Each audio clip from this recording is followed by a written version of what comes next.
I can't do that. Right.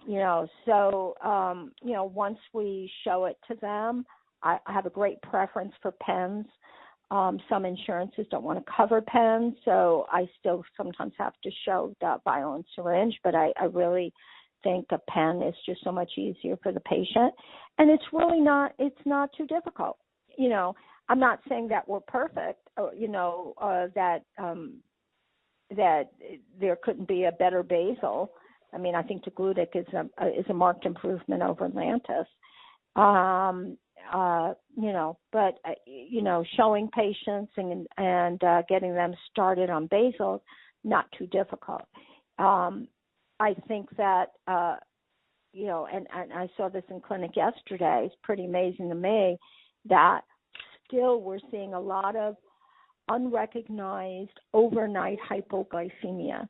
And a recent paper out that if you see a patient with A1C less than 7, there's about a 50% chance that they're having some overnight hypoglycemia. So in the Medicare population. So we're very attuned to that because hypoglycemia is so dangerous. And, we talk a lot about that and we look for that. I use a lot of basal insulin in the morning to kind of get away from the overnight hypoglycemia because Lantus peaks. There's a mini peak in Lantus 3 to 6 hours after you take it. And I had a patient yesterday exactly 6 hours after he took it. He went hypo in clinic. So, gotcha. Yeah, so, but I would say basal insulin, the reason why the uptake of it has become so standard, once you have people on 3 orals and they're still not in good control, basal insulin is pretty, it's a pretty standard approach to starting. People can accept it. There's not usually a lot of hypoglycemia with it.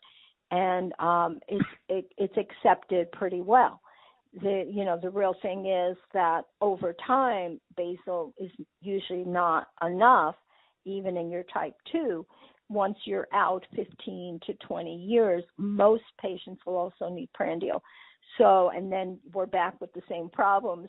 A 20-year out type 2 is very similar to a type 1. So, right. And the problems of starting prandial. But basal insulin is great. I mean, and, when Lantus came out, it was so fantastic compared to NPH. But now I think people are really realizing with the advent of U300 Lantus and then also with the Gludic that Lantus wasn't that good. It wasn't as good as we thought. And we also know that from CGM when we were giving people bedtime Lantus and then putting them on CGM and seeing that many of them were experiencing low blood sugars overnight, unbeknownst to the doctor, and unbeknownst often to the patient. Right. Yeah. So, but by and large, basal insulin's been great. We have very good basals, particularly now, with much less, 50% less nocturnal hypoglycemia with the Gludic compared to traditional Lantus.